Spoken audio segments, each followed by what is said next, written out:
Thomas Sankara, surnommé le Che Guevara africain, est né le 21 décembre 1949 en Haute-Volta, aujourd'hui Burkina Faso.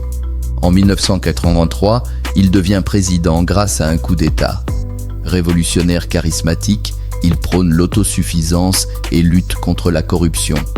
Sous son mandat, le pays est renommé Burkina Faso, signifiant « pays des hommes intègres ».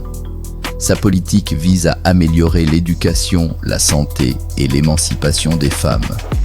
En 1987, il est assassiné lors d'un autre coup d'État, mais son héritage perdure comme symbole de justice sociale et de patriotisme en Afrique.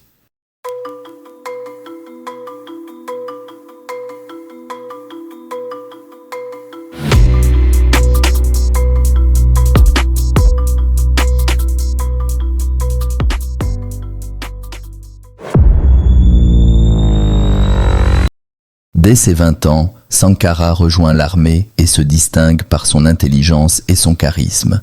Il se forme au Maroc et à Madagascar, des expériences qui forgent son esprit révolutionnaire. En 1983, à l'âge de 33 ans, il devient président de la Haute-Volta grâce à un coup d'État populaire. Il rebaptise le pays en Burkina Faso, ce qui signifie « la patrie des hommes intègres ». Dès son arrivée au pouvoir, Sankara initie une révolution visant à transformer la société burkinabé. Il met en œuvre des réformes radicales pour éliminer la corruption et réduire la dépendance économique de son pays.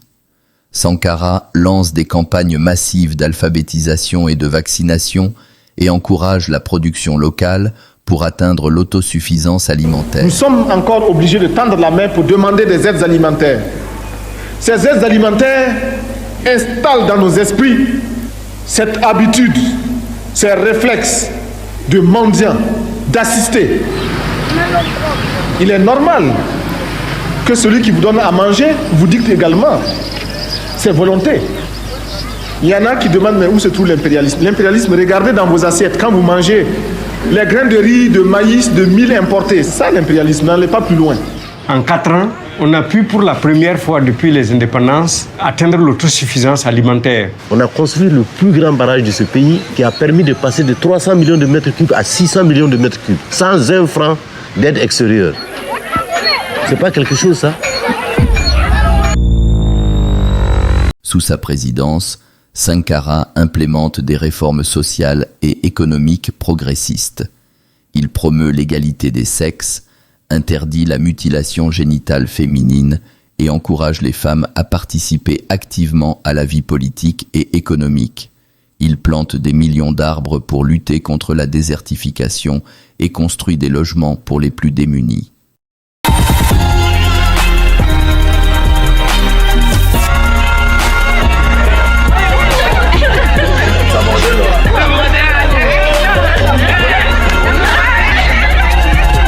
Je crois que le Burkina fait partie des rares pays qui commémorent cette journée du 8 mars, journée de la femme, qui est fériée et chômée. Je vois que vous tenez une liste là où c'est marqué salade, tomates, etc. Cette liste là, ouais. Qui vous l'a établie? C'est ma femme qui me l'a établie. Thomas Sankara est également connu pour sa critique virulente de la dette extérieure des pays africains. Lors d'un discours mémorable à l'Organisation de l'Unité africaine, il appelle ses pairs à rejeter la dette imposée par les anciennes puissances coloniales, soulignant que la dette est un mécanisme d'oppression économique. Nous estimons que la dette s'analyse d'abord de par ses origines. Les origines de la dette remontent aux origines du colonialisme. Ceux qui nous ont prêté de l'argent, ce sont ceux-là qui nous ont colonisés. Ce sont les mêmes qui géraient nos États et nos économies. Ce sont les colonisateurs qui endettaient l'Afrique auprès des bailleurs de fonds, leurs frères et cousins. Nous étions étrangers à cette dette. Nous ne pouvons donc pas la payer. La dette, c'est encore le néocolonialisme où les colonisateurs se sont transformés en assistants techniques. En fait, nous devrions dire qu'ils se sont transformés en assassins techniques. Et ce sont eux qui nous ont proposé des sources de financement, des bailleurs de fonds internes que l'on emploie chaque jour, comme s'il y avait des hommes dont le bâillement suffisait à créer le développement chez les autres.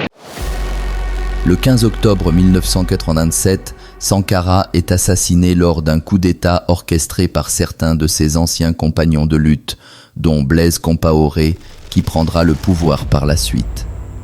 Cet assassinat marque une fin brutale à une période de transformation intense et d'espoir pour le Burkina Faso.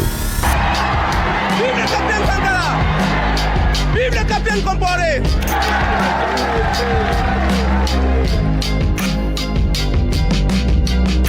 Ils sont montés au pouvoir très jeunes, ça bouillonnait de partout. Il fallait expérimenter toutes les idées. Et je crois que ça allait un peu trop vite. Il a fait plein de petites erreurs en fait.